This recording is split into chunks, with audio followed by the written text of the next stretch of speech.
22절 말씀을 보겠습니다.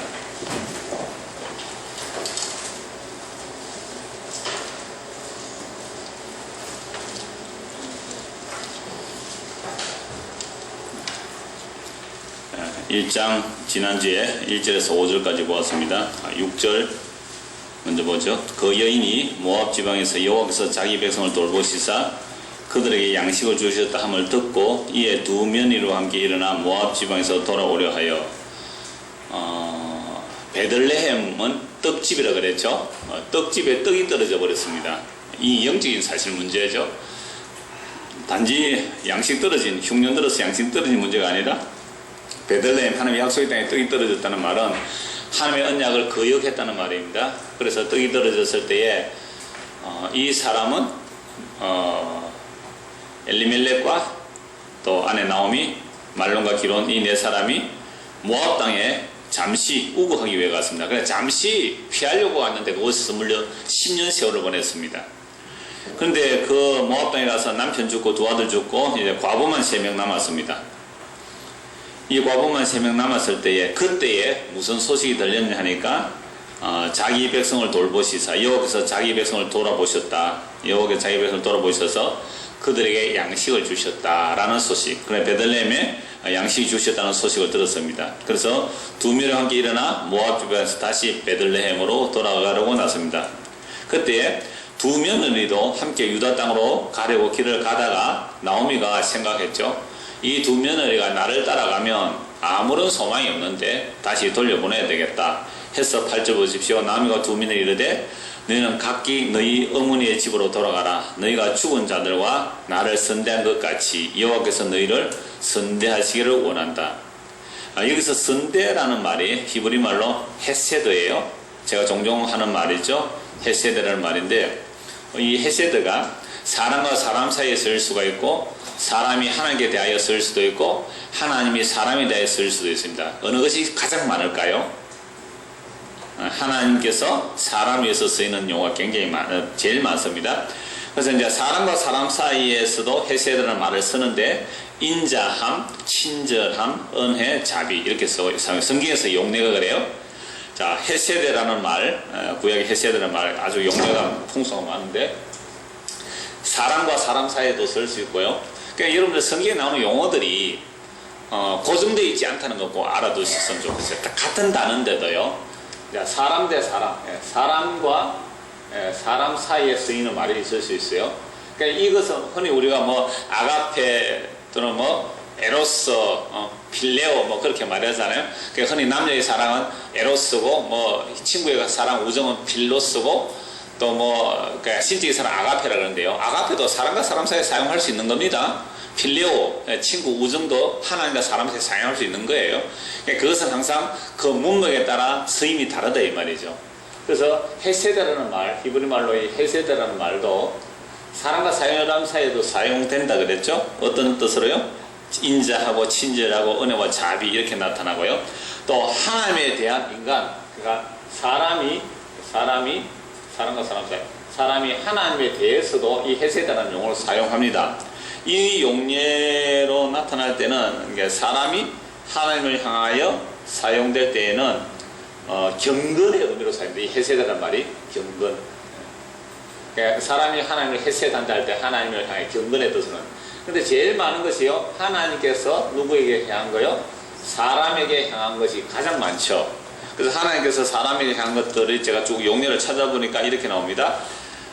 은혜, 은총, 자비, 호의, 인애, 성실, 긍휼, 아름다움 뭐 더 많이 사용되는 거죠. 이걸 또 동사로도 사용됩니다. 이 명사로만 사용되니까 동사로도 사용되니까 하나님께서 은혜를 베푸셨다, 자비를 베푸셨다, 사랑하셨다, 긍휼이 계시다 이게 다 동사로도 또 사용되는 겁니다. 그래서 저는 이걸 이제 제가 이렇게 보았을 때는 이렇게 간단히 요약하면 하나님께서 우리를 향한 그 헤세드란 언약적 사랑이다 이렇게 표현을 하죠. 하나님의 언약 때문에 우리를 사랑하시는 거예요. 하나님의 헤세드 때문에 우리가 용서받고 구원받고 이렇게 살아가는 겁니다. 하나님의 언약적인 사랑, 그걸 인애라고도 하죠. 긍휼이라고도 하고요. 그래서 하나님의 언약적 사랑이 나타나는데, 그러니까 지금 나오미가요 이 며느리 보고 뭐라 그래요? 너희는 죽은 사람 누구죠? 그 시아버지도 죽었고 또요 남편 동서 다 죽었잖아요. 그 남편들에 대해서 뭘 했었다고요? 사람과 사람 사이 해세들을 참 베풀어 주었다. 그리고 죽은 자와 산 자, 그 죽은 자들에게만 한 것이 아니라 산 자 누구죠? 나옴이잖아요. 살아있는 나에게도 너희들은 참으로 은혜와 자비를 베풀어 주었다. 이제 하나님께서 너에게 뭘 베풀어 주기를 원한다? 해세들을 베풀어 주기를 원한다. 은혜와 자비와 사랑과 용서와 긍휼을 베풀어 주기를 원한다고 축복을 하죠. 자, 그렇게 하면서 여호와께서 너에게 허락하사 이제 그러니까 나에게 해세들을 베풀어 줬기 때문에 하나님께서 너에게 그 은혜와 자비를 베풀어 주셔서 이제 너희는 돌아가서 남편의 집에서 위로받게 하시기를 원하노라. 가서 재혼해서 남편하고 행복하게 살아라 라고 말을 한 겁니다. 그러자 두 며느리가 다 입맞추면 그래 며느리가 그렇게 입맞춰서 작별하자 그러니까 그 두 며느리가 소리를 높이 울면 나오면 이럽니다. 아닙니다. 우리는 어머니와 함께 어머니의 백성으로 돌아가겠습니다. 이때는 오로바 룻 둘 다 그렇게 하죠. 누가 큰 동서라 그랬어요? 룻 지난주에 했죠. 룻 나와 오로바 두 사람 다 그렇게 시어머니를 따라가겠다고 했습니다. 참 아름다운 이야기죠. 안 그래요? 그래서 가정의 날 시부모하고 며느리 사이 이야기할 때 이거 종종 인용하는데 참 아름다운 이야기예요. 시어머니가 얼마나 잘해줬으면 그 며느리가 그렇게 따라가려고 했을까요? 그죠? 시어머니 따라가기 싫을 낀데 돌아가라 해도 안 돌아가겠습니다. 저는 어머니와 함께 가겠습니다. 얼마나 멋진 그 며느리 모습이에요. 그렇다고 이거 단지 시어머니 며느리 얘기하는 게 아니라 무슨 이야기예요? 하나님의 헬세대 이야기하는 겁니다. 하나님의 은혜와 자비를 얘기하는 거죠. 자, 그러면서 나오미가 말합니다. 내 딸들아 돌아가라. 너희가 어찌 나와 함께 가려느냐. 내 태중에 너희의 남편들 아들들이 아직 있느냐. 내 딸들이 되돌아가라. 내 딸, 그러니까 며느리 보고 뭐라 그래요? 딸이라 그러고 이 며느리들아 어머니를 보고 뭐라 그래요? 내 어머니라 그래요. 시어머니 그렇게 안 합니다. 딸들아 어머니 이렇게 표현하죠. 내 딸들아 돌아가라. 너희가 어찌 나와 함께 가려냐. 내 태중에 너희의 남편들 아들들이 아직 있느냐. 내 딸들아 되돌아가라. 나는 늙었으니 남편을 두지 못할지라. 가령 내가 소망 있다고 말한다든지 오늘 밤에 남편을 두어 아들을 낳는다 하더라도 너희가 어찌 그들이 자라기를 기다리겠으며 어찌 남편 없이 지내겠다고 결심하겠느냐. 내 딸들아 그렇지 아니하니라. 여호와의 손이 나를 치셨으므로 나는 너희로 말미암아 더욱 마음이 아프도다. 너희가 잘못해서 남편이 죽은 거 아니고 내가 잘못해서 너희의 남편이 죽었다. 정말 놀라운 표현이죠. 여러분들이 시어머니 같으면 이 며느리 보고 뭐라 하겠어요? 며느리를 잘못 들여가지고 남편 잡아먹고 집안 망쳤다고 완전히 원망을 해드릴 텐데 이 나오미는 뭐라 그래요? 나로 인하여 내가 참 마음이 아프다. 내 때문에 너희 남편까지 잃었구나. 참 멋진 표현이죠. 어떻게 이런 표현이 나오죠? 하나님이 나를 치셨기 때문에 나로 인하여 너희 남편까지 죽었으니까 너희들을 보니까 참 마음이 아프다. 참 얼마나 아름다운 이야기죠. 이 나오미가 이런 고백이 나오는 것은 하나님 앞에 텅 비게 되고 다 털리고 났을 때에 그때 원망이 나오는지 하나님께서 나를 이렇게 만드셨다고 나오는지 그게 이제 신앙의 가늠길이 되는 거예요. 여러분도 마찬가지예요. 여러분들 어려움이 일어났을 때 이건 당신 때문에 며느리 때문에 이렇게 나온다면 아직도 더 털릴 게 남아 있습니다.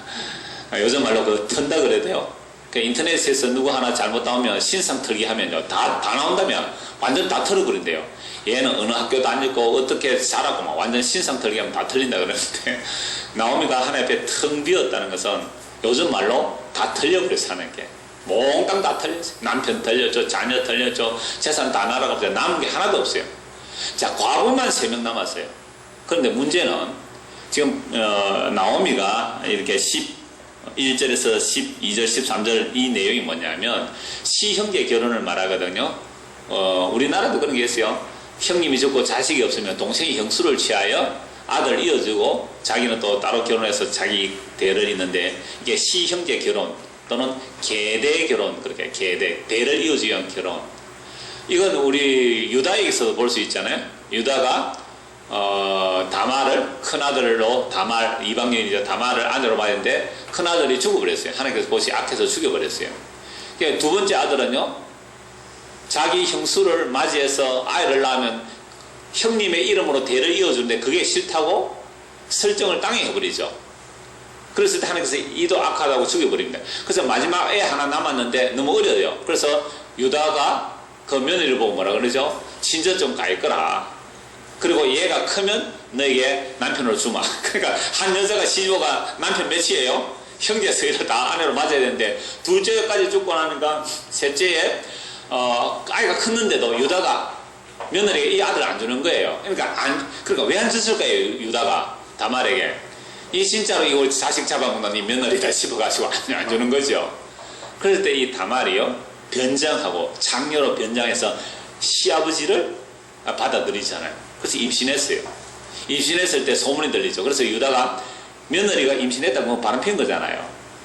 기다리지 못하고. 그래서 불에 태워 죽이려고 끌어왔는데 이 아이의 주인이 누구라고요? 이 도장과 이 지팡이와 이 끈의 주인입니다. 자기 거잖아요. 이 여자가 나보다 의롭다 그랬어요. 왜요? 자기는 자기 아들 죽을까 싶어서 다말에게 못 줬는데 다말은 목숨을 걸고 계대 결혼을 해준 거예요. 다말이 목숨을 걸고 유다의 씨를 이어준 거잖아요. 그 다말에게서 누가 나오죠? 베레스가 나오고 그 족보가 누구로 이어져요? 예수 그리스도에 이어지잖아요. 그럼 예수님은 뭘 보여주는 거죠? 내가 죽고 너희 살려내겠다는 그 족보를 구약에서 이렇게 보여주는 거죠. 그게 다말에게서 룻에게서 나오는 거죠. 그러니까 룻도 성도와 그리스도의 모습을 다 보여주고요. 나오미도 성도와 그리스도의 모습을 다 보여줘요. 그러니까 고정적으로 보면 안 된단 말이죠. 그러니까 다윗도요 성도의 모습도 있고 그리스도의 모습도 보여주는 겁니다. 그런 식으로. 자, 그래서 이 나오미가 며느리들에게 한 말, 얘들아 돌아가라. 나는 이제 늙었다. 나는 이제 늙어서 남편이 있어도 아이를 못 낳는 그런 행동이 된 거죠. 폐경이 된 거죠. 뭐 사라처럼. 그래서 돌아가라. 내 태중에 너희의 남편들 아들이 아직 있는데 없다 이 말입니다. 나는 늙었고 남편을 두지 못한다. 그래 혹시 또 내가 소망이 있다고 말하든지 오늘 밤에 혹 남편을 둬서 내가 아이를 낳는다 해도 그 아이가 자라도록 어떻게 기다리겠느냐. 이스라엘에 12살 되면 결혼하거든요. 12살 되면 결혼한다면 이 12살 되도록 너희 어떻게 기다리겠느냐. 그러니까 나는 아무 소망이 없다. 나는 늙었다. 아이를 못 낳는다. 만약에 너희가 나를 따라가다면 나처럼 그냥 과부로 평생 살다가 죽을 수밖에 없다. 이 얘기잖아요. 이게 계대 결혼의 이야기거든요. 요거 구약 한번 찾아보면 좋는데요. 신명기 25장 한번 찾아봅시다. 신명기 25장.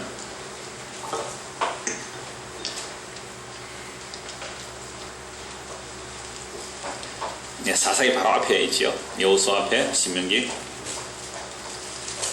25장.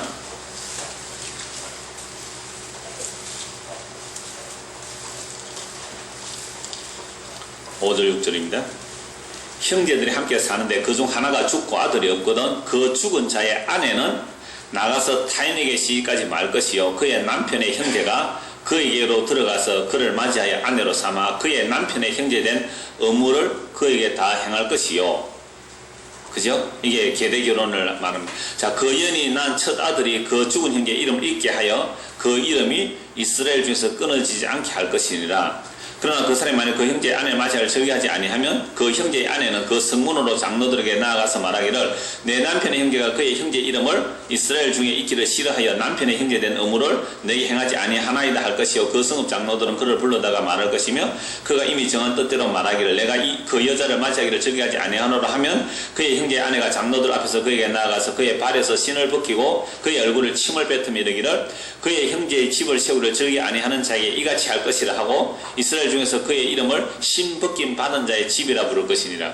이거 보아스보다 더 빠른 룻의 남편 물을 기업 물을 자의 역할을 할 자가 있는데 안 한다 하니까 어떻게 해요? 신벗기고 얼굴에 침 벗기고 저 사람은 그 형제의 유업을 이어주지 않은 아주 수치스러운 이름이 되는 겁니다. 이렇게 되면 이 이야기 나중에 이제 보아스 할 때 한번 더 보고요. 그러니까 지금은 계대 결혼해서 남자가 죽으면 그 아내가 다른 남자에게 결혼하지 말고 그 동생과 결혼해서 아이를 낳아줘라. 그런데 지금 나오미와 룻은요 아무런 소망이 없어요.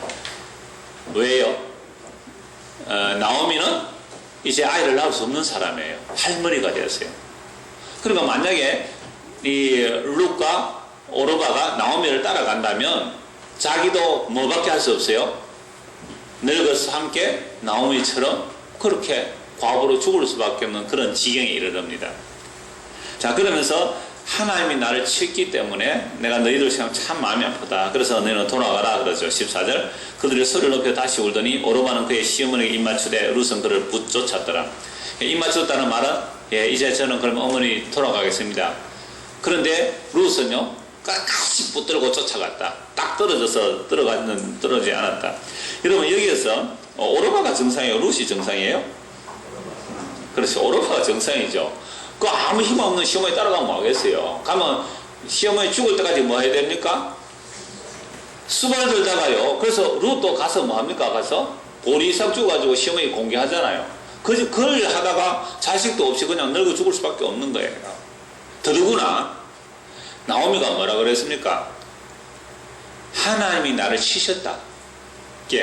하나님께서 나를 치셔서 내가 텅 비어버렸다. 치시는 하나님. 놀랍죠? 나를 치시는 하나님. 그 하나님을 고백했잖아요. 그래서 아이고 무서워라 하고 돌아가는 게 정상이에요. 15절 보십시오. 나오미가 또 이래 보라 네 동서는 그의 백성과 그 다음에 뭐예요? 그의 신들에게 돌아왔다. 그의 백성에게 돌아왔다는 모압의 신.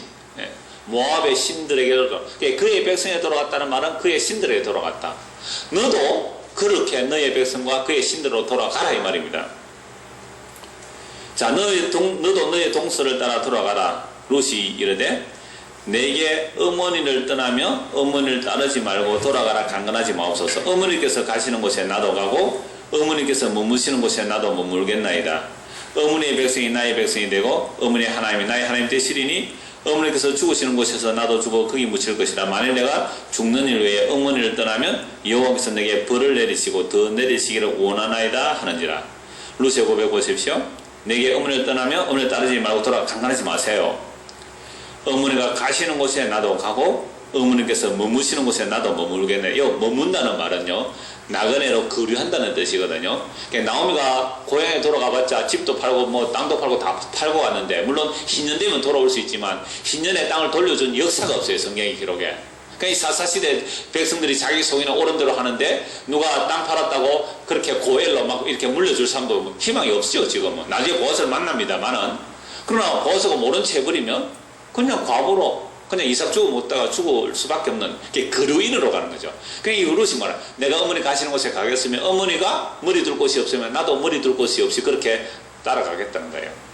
그럼 사는 말이 어머니의 백성이 나의 백성이 되고 어머니의 하나님이 나의 하나님 된다. 그러니까 어머니의 하나님 어떤 하나님이에요?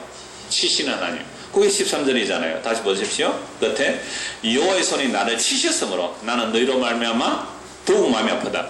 그러니까 여호와께서 나를 치셨기 때문에 내 남편도 죽었고 근데 성경 자체는 물론 이 성경 기자가 이 룻기를 가지고 여러분 성경에서 룻기가 나오고요. 서가 나오고 그렇거든요.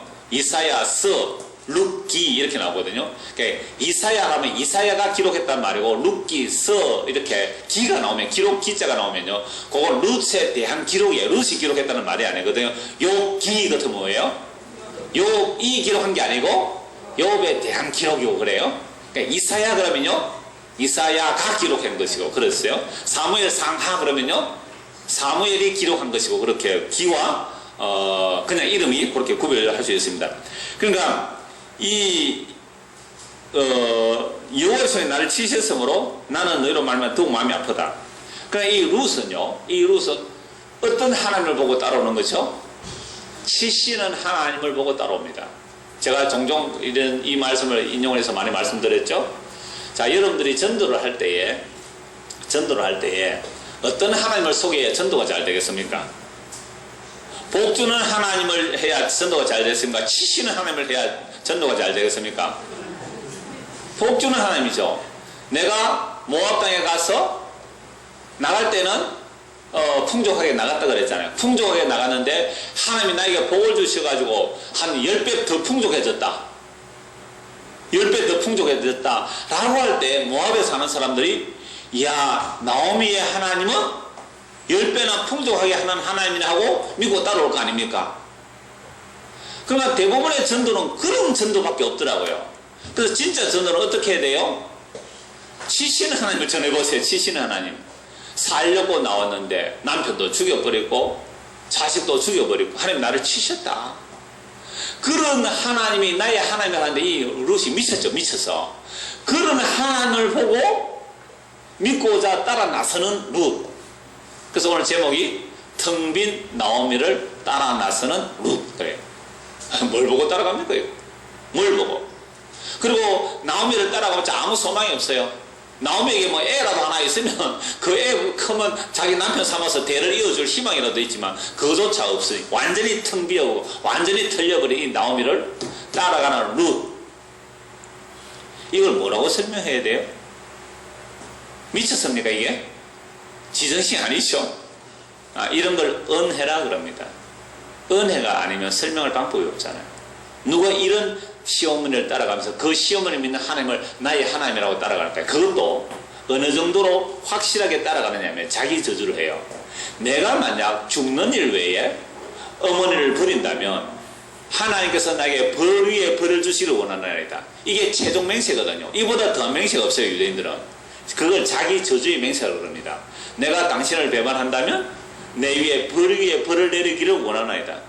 이보다 더 최종 확증이 어디 있어요? 이보다 더한 맹세가 어디 있어요? 자기 저주를 하는데. 그래서 나오미가 이거는 이제 말린다고 될 일이 아니구나. 말린다고 될 일이 아니구나 해서 알 수 없이 나오미를 데리고 베들레헴으로 돌아갑니다. 자, 이 말씀을 보면서 그 치시는 하나님. 그래서 나오미가 룻을 데리고 고향에 돌아갔습니다. 돌아갔을 때 무슨 일이 일어납니까? 19절. 이에 그 두 사람이 베들레헴까지 갔더라. 베들레헴에 이를 때에 온 성이 그들로 말미암아 떠들며 이르기를 이가 나오미가 아니냐. 10년 전에가 나오미 아니냐. 나오미는 무슨 뜻이라 했어요? 기쁨, 즐거움이거든요. 기쁨이 아니냐. 기쁨이 돌아왔네. 즐거움이 돌아왔네. 희락이 돌아왔네. 나오미가 그들에게 이르되 나를 나오미라 부르지 말고 나를 마라라 하라. 마라의 선물 기억나죠?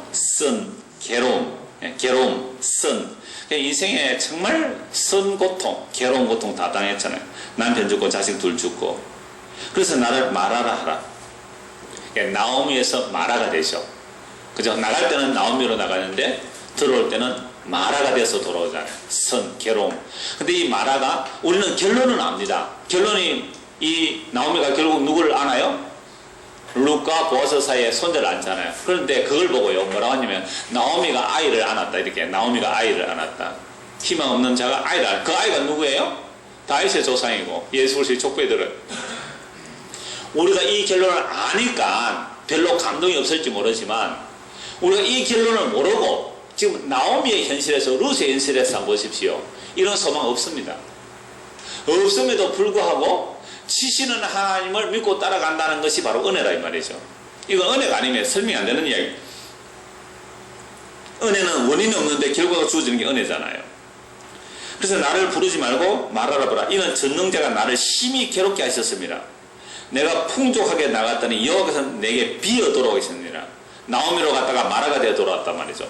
하나님께서 나를 괴롭게 하셨고 아까 13절에는 여기서 나를 치셨고 나를 괴롭게 하셨고 풍족에 나갔더니 여기서 나를 텅 비어 돌아오게 하셨고 여호와께서 나를 징별하셨고 전능자가 나를 괴롭게 하셨거늘 내가 어찌 나를 나오미라 부르느냐. 나 말하라 해라. 저는 이 말씀을 보다가 누가복음 15장이 생각이 났습니다. 누가복음 15장에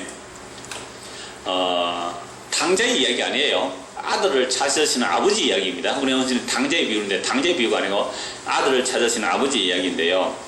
그 누가복음 15장에 세 가지 비유가 나오죠. 100마리 중에 한 마리 잃어버린 양을 찾는 거, 10드라큼 중에 하나를 찾아내는 거, 그다음에 두 아들 중에 하나를 찾는 이야기인데요. 아버지의 유산을 미리 받아서 외국에 가서 다 날려버렸죠. 그런데 마침 그 땅에 흉년이 들었습니다. 먹고 살 길이 없죠. 허랑방탕에 돈을 다 탕진해버린 이 아들이 돼지를 치는데 돼지 음식으로도 배를 채울 수가 없어서 그제서야 다 털려버렸죠. 아까 나오미도요 다 털려버렸고 이 아들도 다 털려버렸죠. 그랬을 때 나오미에게서 무슨 소식을 들어요? 베들레헴에서 다시 떡이 주어졌다는 소식을 듣고 이 탕자는 둘째 아들은 그걸 다 없어지버린 그 상황 속에서 아버지 집의 풍성함을 기억하는 거죠. 아버지 집의 풍성함을. 그래서 우리 아버지 집에는 종이라도 배 안 곪고 사는데 우리 아버지 집에 내 종이라도 다 잘 먹고 잘 사는데 내가 이 무슨 이 짓이냐. 내가 하늘과 아버지께 죄를 지었으니, 하늘과 아버지께 죄를 지었으니 이제 아들의 자격은 없지만 품꾼의 하나라도 여겨주시면 좋겠다고 그렇게 아버지 집으로 가자 하고 갔을 때 아버지는 그 아들을 기다리고 있었잖아요. 그래서 아들을 맞이해서 종으로 삼은 것이 아니라 아들로 영접하시는 이야기죠. 그럼 이 아들이 만약에 외국에 가서 아버지 유산 가서 외국 가서 사업이 잘 됐으면 돌아왔을까요? 안 돌아왔을까요? 안 돌아왔죠. 홀라당 망하게 하고 그 나라에 뭐까지 왔어요? 흉년. 우리식으로 하면 IMF 때요. 돌아온 사람 많아요. 홀라당 다 틀어먹고 그제야 죽게. 그래 IMF 누가 일으켰어요? 하나님께서 일으키신 거예요. 김영삼 대통령이 잘 모내가 일으킨 게 아니고. 김영삼 대통령 갑자기 제가 면죄부를 주는 것 같은데, 그 IMF를 통해 어떤 사람이 이렇게 했어요. 어떤 사람이 그때 타락을 했어요. 타락했는데 갑자기 IMF 와가지고 먹고 살기도 없으니까 다시 집으로 돌아온 그런 예가 있어요. 제 측근에 그런 사람이 한 사람 있었어요. 그때 우리 청년 때 같이 공부하고 했던 그 사람인데, 그래서 한 사람이 뭐라 했냐면, 그러니까 만약에 IMF 안 오고 사업이 잘 됐다면 그 사람은 가정으로 안 들어올 사람이었거든요. 그래서 뭐라고 했냐면, 이 IMF가 니 때문에 일어났다. 니 하나 때문에 IMF가 일어나가지고 니가 살림이 홀라당 말아먹기 때문에 바람나서 나간 거예요, 사실은. 근데 그거 다 말아먹기 때문에 할 수 없이 집에 기 들어온 거예요. 이때는 기 들어온 겁니다. 그러니까 지금 현재 이렇게 같이 부인하고 살다가 어떻게 첫 애인을 만난 거예요. 그래서 뿅 가가지고 막 그쪽 안 들어보고 이래버렸단 말이에요. 그러자마자 곧 IMF 가지고, 그럼요, 갑자기 동창이 전화하고 옛날 애인하고 연락 오면요, 그런 전화 뭘까요? 정수기 하나 팔아달라고 그래요. 그 착각하지 마세요, 여러분들. 괜히 예축에 사로잡히지 말란 말이에요. 40년 만에 전화 와가지고 동창이하고 전화 오는데 뭐라고 하니까는 시사전화를 봐달래요. 자기 아들과 딸이 취직했다고? 세상에 언제 봤다고? 도대체 그런 전화를 한꺼번에 3명 받았거든요. 40년 동안 연락 없다가 3통 전화 와가지고 다 시사전화를 얘기를 하는 거예요. 이게 자기들끼리 이거 파는 그 판매체가 아닌가, 그 생각이 자꾸 들어요, 지금. 이 설교 혹 듣는 동기들 전화하지 마라, 앞으로 그런 전화. 제가 무슨 얘기인지 아시겠죠? 여러분 주변에 일어날 수 있는 이야기예요. 그래서 이래서 이제 막 이렇게 그렇게 살고 있을 때에 진짜 IMF니까 보세요. 첫사랑이고 뭐고 간에 남자는요, 돈 떨어지면요 안 좋아합니다. 그러니까 어쩔 수 없어서 어디로 왔어요? 본처한테로 돌아온 거예요. 본처한테로.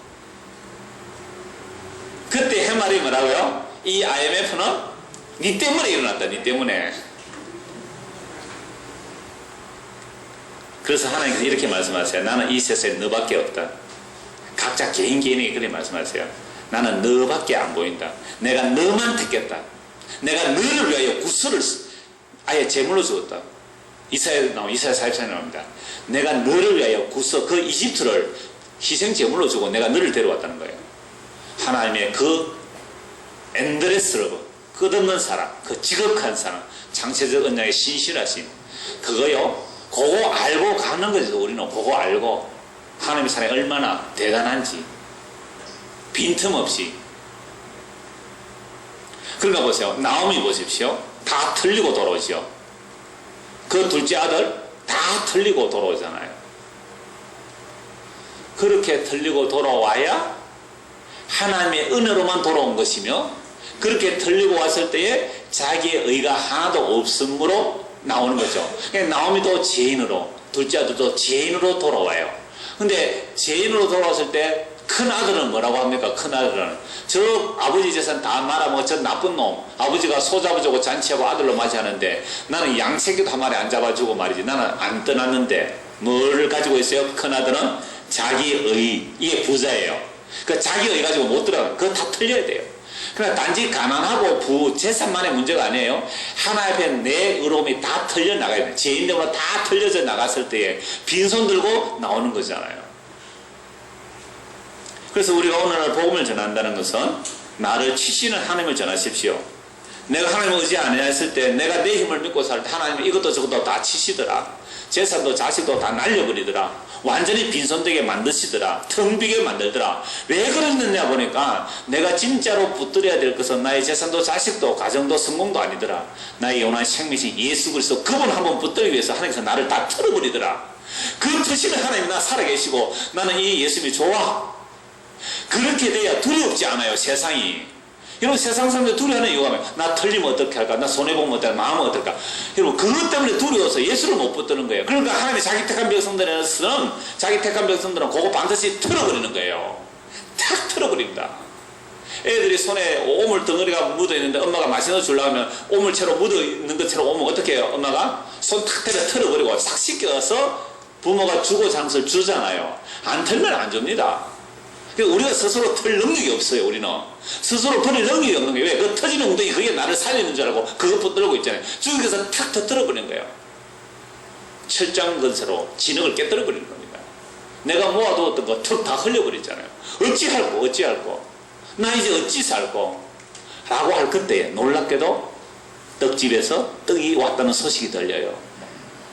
그 베들레헴의 떡집에 떡 소식. 그전에는요, 백날 떡이 있고 말고 소식이 안 들렸어요.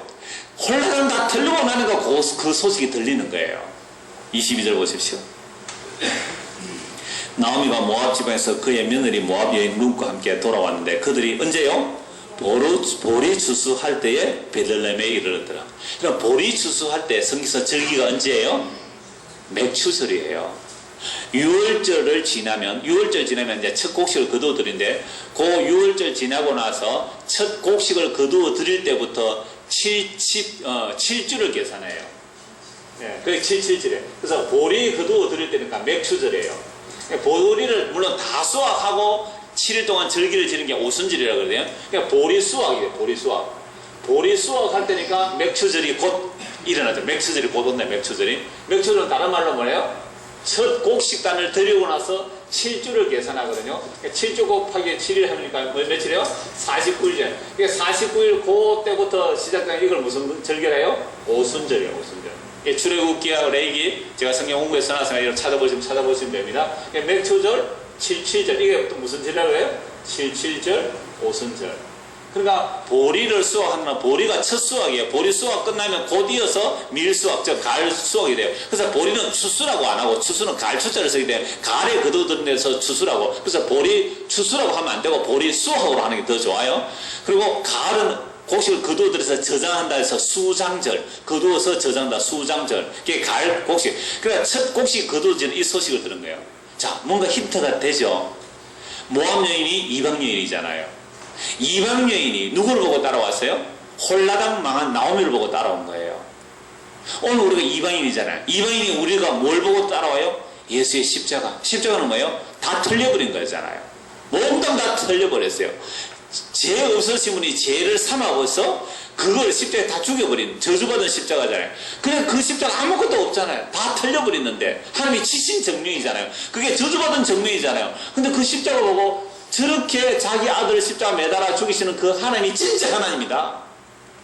치시는 하나님이 진짜 하나님이다. 무조건 정성 바치고 이렇게 빌면 복 주는 하나님이 가짜 하나님이다. 치시는 하나님, 저분이 진짜 하나님이다. 라고 십자가의 복음을 듣고 이방인 우리가 주교로 나갈 수 있는 것은 오순절 성령이 임하지 않고는 안 돼요. 그래서 오순절날 성령이 맺잖아요. 성령이 오시니까 예수 십자가에 죽으시고 부활하셔서 성령을 보내니까 그 성령께서 오늘 우리 안에 복음을 듣게 하시고 복음을 듣을 때 마음을 여시고 귀를 여시고 그 복음이 받아들여지면 오늘 오전 설교가 같이 연결되죠. 성령께서 복음을 통하여 우리에게 들려지게 하니까 그 십자가에 못 박히신 예수, 그 십자가에 못 박힌 예수는 표적과 기적을 권한 유대인들에게는 거리끼는 것이고 지혜로운 헬라인들에게는 미련하게 보이는 거죠. 그런데 그 어리석고 미련한 예수님의 십자가가 나의 구원의 능력이 되며 그 십자가를 이루신 그 예수가 나의 주와 그리스도가 된다는 것을 믿는다는 것은요, 루시 나오미 믿는 게랑 비슷하단 말이에요. 그 나오미가 돌아갈 그 때가 보리 수확하는 시기. 오늘 우리가 오순절 성령이 임하고 나서 사도들이 전한 복음이 뭐였습니까? 십자가에 못 박히신 예수가 주와 그리스도가 되게 하셨다. 그 소식을 믿는 사람은 누가 믿을 수 있을까요? 나도 틀려야 돼요. 뭐에? 내 의에 대해서. 자기 자랑에 대해서 자기 믿는 것에 의해서 다 깨지고 부서지고 틀려질 때 빈손이 되었을 때 그게 가난한 마음이라 그래요. 그 가난한 마음이 되었을 때 뭘 붙드느냐? 십자가를 붙들어요. 그래 우리가 가난하지 않으면 죽기로부터 틀리지 아니하면 내 의가 틀려지지 아니하면 십자가를 안 붙들고 뭘 붙들어요? 자기 의를 붙드는 거예요. 이게 자기 의를 붙들면 천국 못 가는 거잖아요. 그래서 유대인들 로마서 10장 2절 3절에 보면 하나님의 의 율법 외에 예수를 믿음으로 얻었다는 그 의, 예수 믿음으로 말면 그 의를 제쳐두고 몰랐기 때문에 하나님의 의, 예수님의 의를 모르고 자기 의를 세우려고 열심히 하나님에게 복종하지 아니한 자들이 유대인들이잖아요. 그게 큰아들이잖아요. 그러니까 그들은 아직도 지금 예수 안 믿고 있잖아요. 그래서 오늘 저와 여러분이 나오미를 보면서 나오미가 하나님께 치심을 받았고 텅 비게 되었을 때 그 떡집의 새로운 떡, 그 떡은 보리떡 아니잖아요. 예수의 살과 피잖아요. 보리떡, 오병이의 기적 그거 보리떡 아니잖아요. 내 살과 피가 진짜 떡임을 알고 오순절 성령으로 인하여 우리가 예수의 복음을 듣고 예수님의 살과 피가 우리의 영혼의 생명임을 아는 자가 빈손으로 십자가를 붙드는 거예요. 이 은혜가 저와 여러분 있기를 소원합니다. 기도하겠습니다. 하나님 아버지, 우리의 손에 이것저것 가득히 쥐고 있다면 하나님의 저주와 심판을 받았던 그 십자가 붙들 수가 없습니다. 우리 죄를 대신해서 저주받고 십자가에 지신 예수님을 붙드는 것은 우리도 나오미처럼 둘째 아들처럼 이것저것 다 틀려버리고 우리의 의들이 다 날아가고 정말 성령의 임함으로 자기 죄와 비참함을 알 때에 비로소 예수님의 십자가를 붙들게 사오니 오늘도 주의 성령께서 우리의 마음에 임하셔서 우리의 더러운 죄악들을 보게 하시고 그래야 어찌하고 단식하면서 예수 그리스도의 십자가만 붙드는 그 은혜를 우리에게 허락하여 주옵소서. 예수 그리스도 이름 받들어 기도드리옵나이다. 아멘.